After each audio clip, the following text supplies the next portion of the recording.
elle est libre. Donc le bâtiment vit mieux aux déformations dues à l'élévation de température. C'est d'autant plus vrai quand on est dans les pays chauds. Alors quel est l'avantage ici, quel est l'inconvénient ici? Donc on a vu son avantage par rapport comment dirais-je, à la dilatation. Quel est l'inconvénient par rapport à ce système? Parce que vous savez très bien que quand il y a un avantage, il y a toujours un inconvénient. C'est toujours ça. Quand on a 4 femmes, c'est un avantage, mais c'est aussi un inconvénient. Quand Michelin a inventé le pneumatique, du même coup, c'était donc un avantage, c'était bien, mais du même coup, il a inventé la crevaison. Et la voiture qui s'arrête. Donc voilà, donc il faut toujours, quand on réfléchit, quand on trouve un avantage dans une action, il est toujours intéressant, y compris pour un ingénieur, d'aller chercher quel est l'inconvénient qu'on vient de générer par ce choix. Pour aller vers le mieux. Exactement. Donc ici, j'ai donc un avantage, donc je vais dire, moi, super, je vais prendre ce système, mais pourtant ce système a un inconvénient. Non, c'est stable. Si là, j'ai pas plus de 50 mètres, c'est stable.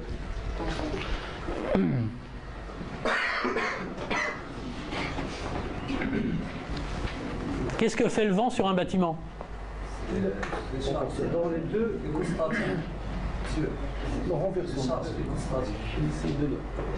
Les charges? J'ai pas compris. Isostatique? Les charges isostatiques. Là, je ne sais pas ce que c'est, mais j'ai pas dû aller en cours ce jour-là. Le bâtiment est isostatique. Là. Le bâtiment, il est isostatique, là, ce bâtiment. Non, en fait, ce qui se passe, c'est quand le vent souffle sur un bâtiment, il génère deux actions. Une pression et une dépression de l'autre côté. Donc quand je suis dans ce cas de figure, la pression qui est exercée sur le bâtiment est reprise par cette palier de stabilité et la dépression est reprise par celle-là. Quand je fais ce système-là, j'ai une poussée ici, donc il faut déjà que je dimensionne toutes mes barres pour aller jusqu'à là-bas au bout. Et la dépression, elle est reprise aussi par cette même palier de stabilité. Donc elle est 2 fois plus sollicitée que celle-là. Donc les éléments vont être plus importants. Forcément, puisqu'il y aura 2 fois plus de charge. Bon, donc là, on n'a jamais que les avantages ou que les inconvénients. Ensuite, là encore, c'est du bon sens. On va essayer de ne pas mélanger les systèmes. Ça fonctionne. Je suis triangulé, je suis encastré, je suis triangulé. La seule chose, c'est que pour assurer l'encastrement ici, je vais être obligé de dimensionner mes poteaux ici pour être capable de reprendre l'encastrement. Et ici, j'en ai pas besoin. Je n'ai pas besoin de mettre autant de métal. Donc ça fait que je me retrouve, mais je ne vais pas mettre un poteau plus gros au-dessus d'un poteau plus petit. Donc en fait, ça me conduit à surdimensionner ma structure au niveau du rez-de-chaussée, alors que ce n'était pas nécessaire. Des fois, on n'est pas obligé. Bon, des fois, on est obligé et puis il n'y a pas le choix, on ne peut pas faire autrement. Ok, bah dans ce cas-là, on le fait. Mais au départ d'une conception, il vaut mieux d'abord travailler dans ce système-là. C'est pour ça que le travail de la stabilité est important chez l'architecte, puisqu'elle conduit derrière des organisations de l'espace du bâtiment. Et s'il n'en tient pas compte, comme c'est très souvent le cas, il arrive vers l'ingénieur, et puis il arrive avec, en fait, il n'a rien décidé, ni ça, il n'a rien décidé du tout. Puis il dit, tiens, mon petit ingénieur, tu me fais mon bâtiment, il faut qu'il tienne debout maintenant. Et oui, mais qu'est-ce que j'enlève là sur ton projet pour que ça tienne? Comment je le modifie pour que ça tienne? À dire, tu ne touches rien, hein, tu te démerdes, tu calcules, mais il faut que ça tienne. Bah oui, mais ton truc il tient pas. Alors, non, il faut pas arrêter de dire que c'est le rôle de l'ingénieur, parce que l'ingénieur il arrive après coup. Mais le travail de l'architecte, c'est aussi de faire un bâtiment qui tient debout. Peut-être qu'il ne va pas le calculer, peut-être qu'il va avoir des petites erreurs à droite à gauche, il n'a pas tout compris, c'est pas son métier d'être ingénieur. Mais il doit être mécanicien quand même. Si l'architecte, il ne sait pas qu'il faut mettre 2,50 m et qu'il met des hauteurs d'étage à 1,30 m, il va dire ah bah oui mais je sais pas parce que ça c'est le spécialiste de l'ergonomie qui doit se démerder pour faire que les gens à 1,30 m ils arrivent à passer. On peut faire ça aussi. Donc tous les planchers à 1,30 m. Puis c'est celui qui va faire le design intérieur et l'ergonomie qui va faire en sorte que ça fonctionne pour vous et moi. Bon, alors dire je le fais pas, c'est un peu facile. Non, je pense que ça, c'est du rôle de l'architecte. Alors bien sûr, à un moment donné, je vous dis, comme tous les architectes ne seront pas formés à ça, vous allez remonter, mais plus vous arrivez tard sur le projet, plus ça devient compliqué. Et plus le réglage de ces difficultés qui n'ont pas été prises en compte génère des coûts. Toujours pareil, hein. C'est beaucoup plus facile de mettre le moteur dans la voiture quand on le fabrique, avant d'avoir mis les ailes, le capot et tout ça, que de finir l'ensemble de la voiture, dire maintenant, il faut mettre un moteur dedans. Bon, je commence à démonter, hein. Forcément, ça va coûter plus cher. C'est du bon sens. Alors, on va regarder maintenant l'ensemble de ces assemblages, les éléments. On va regarder, on va apprendre deux, trois petites choses pour le reste de la matinée. Donc ça va nous permettre de revoir certains éléments sur lesquels on est déjà passé. Bon, alors les poteaux, je ne vous apprends pas ce que c'est qu'un poteau, si ce n'est que c'est un élément qui doit donc reprendre des charges verticales, qui doit les transmettre au niveau des fondations, sinon c'est pas un poteau.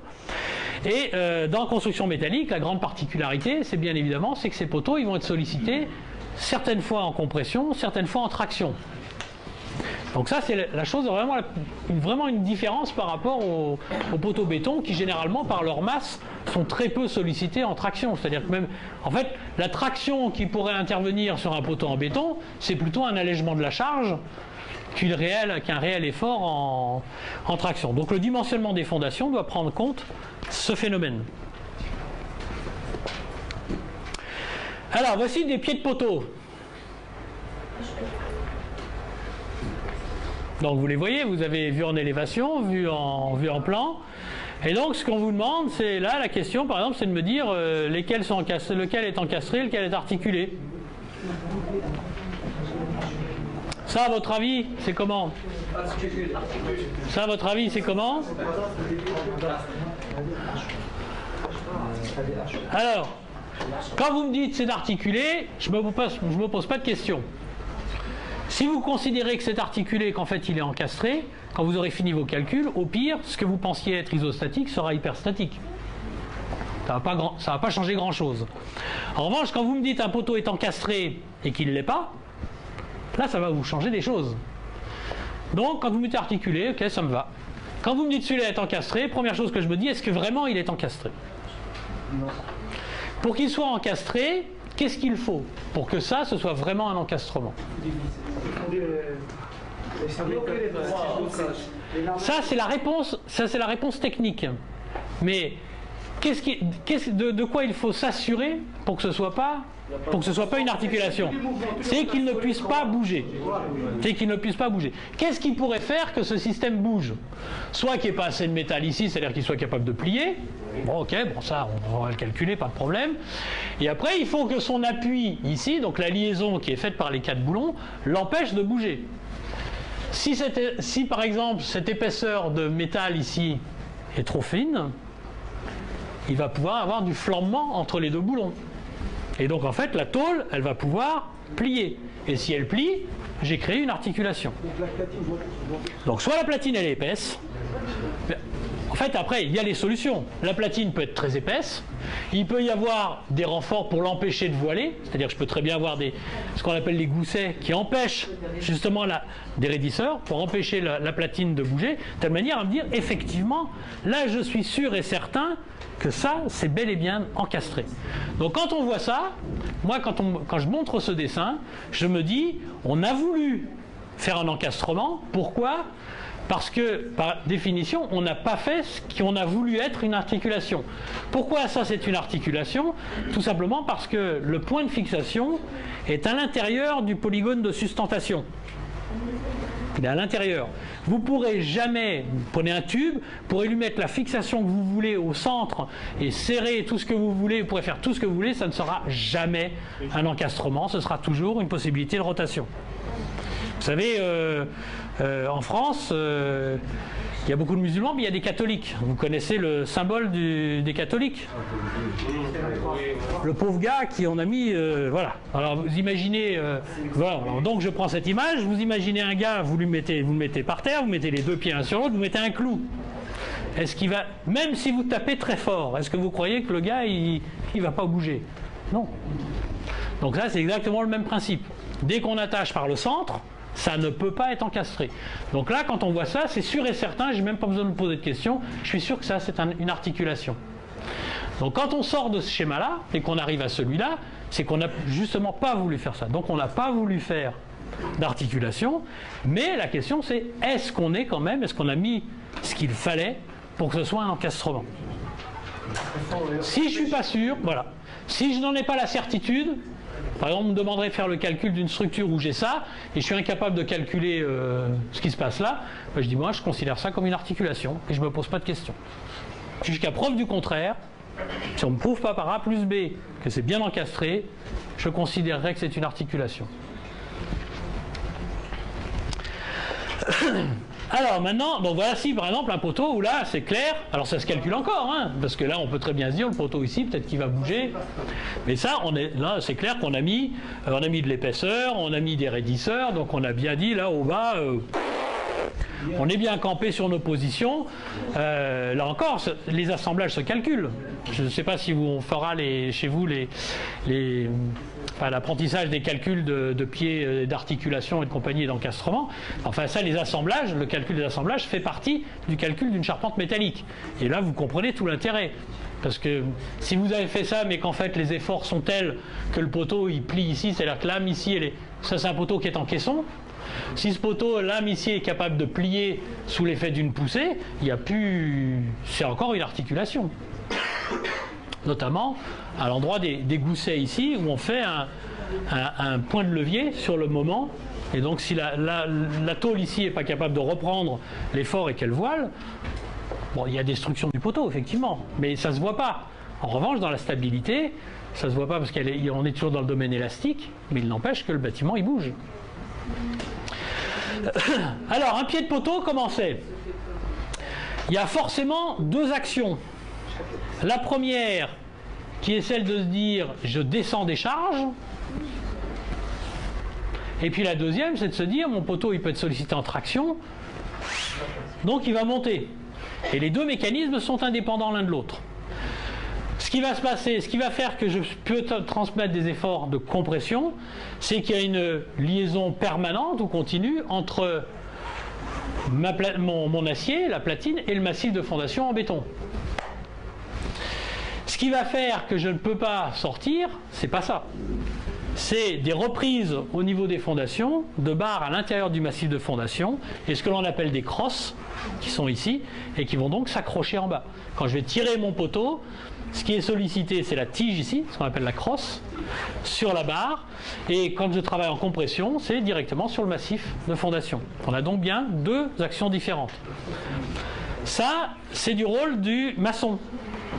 C'est-à-dire qu'en fait, le bureau d'études fait le plan du massif de fondation en dimensionnant ces barres-là comme il faut. On fait généralement le trou de la réservation un peu décalé par rapport au poteau, de telle manière à ce que le charpentier métallique amène son poteau. Lui, il a calculé sa cote d'altitude un peu au-delà. Pourquoi? Ben, vous savez très bien, hein, je vous ai dit tout à l'heure, hein, le béton c'est au centimètre. Hein. Donc le charpentier métallique, alors ça dépend, et la charpente métallique c'est au millimètre. Donc si les massifs de fondation ne sont pas au même niveau, il va avoir un problème. Donc qu'est-ce qu'il fait quand on lui dit voilà, le massif on dit les fondations c'est au niveau 0, hein, les fondations doivent être au niveau 0. D'accord? Ben, le charpentier métallique, il sait très bien qu'un coup, ça va être plus 5 mm, moins 15 mm, ou plus 15 mm par exemple.